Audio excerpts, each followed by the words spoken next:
오늘도 세 가지 감동적인 이야기를 들려드릴 거예요. 첫 번째, 아름다운 마중. 두 번째, 초록빛 만남. 세 번째, 부모는 걸음이다. 궁금하시죠? 천천히 들어보세요.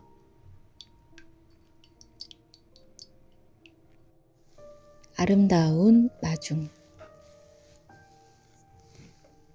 전교생이 7명인 분교회에 근무할 때 만난 영희는 연로한 할머니와 단둘이 살았다. 어느 날엔가 영희 일기를 보다가 나도 모르게 눈시울이 뜨거워졌다. 사연은 이랬다. 늦은 저녁, 영희는 혼자 상을 차려 밥 먹다가 오징어 덕장에서 일하는 할머니가 돌아오지 않아 마중을 나갔다. 바닷가 작은 마을이 그러하듯 가로등 하나 없는 캄캄한 길가에 쪼그리고 앉아 기다리는데 그날따라 유난히 할머니가 늦었다. 조금씩 걸었는데 얼마나 갔는지 저 멀리 불빛이 보였다. 그때 문득 영희는 무릎이 아파서 쩔뚝거리던 할머니가 떠올랐다. 약국에 가서 할머니 드릴 파스를 사야겠다는 생각에 어둡고 먼 길을 뚜벅뚜벅 걸었다. 하지만 읍내에 도착했을 때 하나밖에 없는 약국 문은 이미 닫힌 뒤였다. 그 사이 길이 엇갈린 할머니는 영희가 없는 걸 알고 온 마을을 쩔뚝거리며 찾아다녔다. 할머니를 만나지도 파스를 사지도 못한 영희는 눈물 범벅이 되어 다시 먼 길을 터덜터덜 걸어왔다. 누군가에게 영희가 읍내 쪽으로 걸어가더란 얘기를 들은 할머니도 휘청휘청 캄캄한 밤길을 나섰다. 그 칠흑 같은 밤길을 영희도 걷고 할머니도 걸었다. 어디쯤이었을까? 멀리 사람 형체가 보였는데 영희는 단번에 할머니인 줄 알아봤다. 달려가 안기니 할머니가 다시는 혼자 나오지 말라며 영희의 눈물을 닦아주었다. 그렇게 커다란 한 점이 되어 나란히 걷다가 영희는 깜짝 놀랐다. 절뚝절뚝 그 느린 걸음걸이로 이만큼 마중 나오려면 얼마나 힘들었을까. 영희는 말없이 할머니를 부축한 손에 힘을 주었다. 한 걸음 한 걸음 영희는 할머니와 보폭을 맞추며 어둡지만 이제는 따스한 밤길을 걸어 불빛이 환한 집으로 돌아왔다고 했다. 언제부턴가 마중이 참 귀해졌다. 학교나 학원 앞에는 통학버스만 즐비하고 도무지 사람이 보이지 않는다. 그래서일까? 갈수록 영희와 할머니의 아름다운 마중이 가슴을 울린다. 오늘 내게 오는 그 사람을 위해 마중 한번 나가보면 어떨까?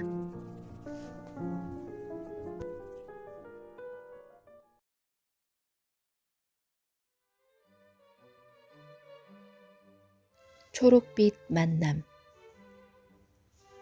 매일 같은 시간에 일어나 어제와 다름없이 움직인다. 화장실에 가고, 이를 닦고, 면도하고, 빵을 먹고, 버스 시간에 맞춰 집을 나선다. 회사에 도착해 창밖을 바라보면 언제나 변함없이 서 있는 건물과 아스팔트를 오가는 형형색색의 자동차들이 마치 정지된 화면처럼 느껴진다. 당시 내 나이 39. 평범한 독신 샐러리맨이고 사는 곳은 일본의 오래된 동네였다. 40살 생일날 형과 형수가 이름 모를 식물을 선물했다. 처음에는 어리둥절해서 거실 탁자에 두고 몇 날 며칠 지나치기만 했다. 그러던 일요일 아침 햇살에 반사되어 싱그러운 초록빛으로 반짝이는 식물과 눈이 마주쳤다. 그날부터 자연스레 물을 주었다. 좁고 건조한 아파트를 홀로 지키는 자그마한 생명이 안쓰러웠을까? 나는 그 친구에게 인사를 건네기 시작했다. 집을 나설 때는 다녀오겠습니다 하고 돌아와서는 다녀왔습니다 했다. 물 줄 때마다 안부를 묻고 내 이야기도 들려주었다. 미세하게 성장하는 모습이 신기하고 늘 곁에 있어주는 게 고마웠다. 내 마음속에도 변화가 찾아온 곳은 그 친구가 더 이상 작은 화분에서 자랄 수 없게 된 6개월 뒤였다. 큰 화분으로 옮겨 심고 비가 오는 날이면 베란다에 내놓고 햇살이 강한 날은 응달로 옮겨주면서 정성을 쏟았다. 해외 출장으로 집을 오래 비울 때면 가장 먼저 그 친구의 상태를 걱정하고 현관문을 열자마자 물부터 주는 일이 시급했다. 5cm였던 식물이 1m까지 자라는 동안 한국으로 돌아갈 날이 가까워졌다. 이삿짐을 싸면서 그 친구와의 이별을 고민했다. 결국 가장 친한 친구에게 신신당부하며 건네주었다. 그날 신기한 경험을 했다. 마지막 인사를 나누고 잎사귀를 쓰다듬는 순간 가지에 붙은 잎사귀가 모두 떨어지면서 가지만 앙상하게 남았다. 그날 이후 말없이 존재하는 세상의 모든 만물에게도 기쁨과 슬픔 같은 감정이 있다고 믿었다. 그래서인지 몰라도 외로움이나 슬픔이 몰려오면 꽃을 잔뜩 싸서 화병에 꽂아놓고 마음을 달랬다. 어린 식물과의 만남 덕에 44살의 지금은 39살 때와 사뭇 다르다. 하늘을 보며 어제와 다른 구름 모양의 미소 짓고 땅속에서 추위를 피했던 새싹이 봄 햇살에 고개를 내밀면 파이팅! 하고 응원하니 말이다.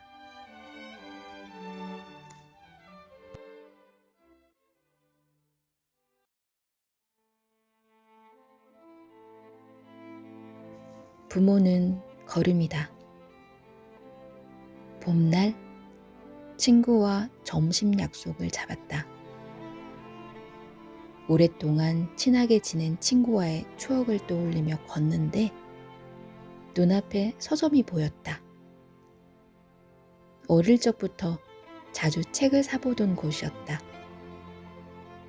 문득 아버지 손을 잡고 처음 서점에 들어섰던 날이 생각났다. 아버지, 나 전과 사고 싶어요. 그러면 공부가 더 잘 될 텐데. 그래? 공부하는 데 필요하면 사야지. 아버지가 서점에 들러 사올 테니 걱정 마라. 내 말이라면 늘 들어주고 하나뿐인 딸이라며 예뻐하던 아버지였다.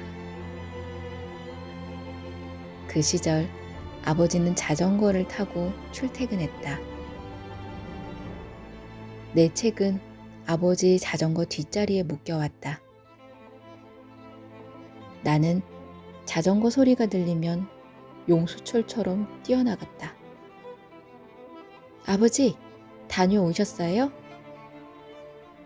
하고 인사하며 자전거부터 살피곤 했다.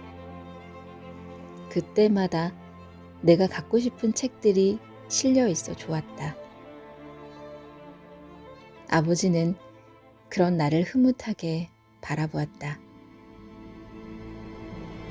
그렇게 초등학교를 졸업하고 중학교에 들어가 아버지랑 처음 서점에 갔다. 수많은 책에 눈이 휘둥그레졌던 그날이 생생하다. 아버지의 보살핌 덕분에 나는 어른이 되고 결혼도 했다. 내 삶을 누리면서 살 때 아버지는 늙고 병들어갔다. 그러고는 갑자기 쓰러졌다. 놀라서 달려가자 눈물을 훔치던 어머니가 말했다. 몸도 안 좋은데 운동한다고 나가더니. 아버지는 슬퍼하는 내게 말했다. 울지 마라. 부모는 자식의 걸음이다. 너희가 잘 되면 우리 할 일은 끝난 거다. 너희만 잘 살면 된다. 아버지 걱정 말고. 아버지는 그렇게 세상을 떠났다. 자전거를 탄 어르신을 보면 아버지가 생각나 가슴이 먹먹하다. 내 책을 싣고 달려오던 아버지와 낡은 자전거가 무척이나 그립다. 그때 그 서점은 여전히 제자리에 있는데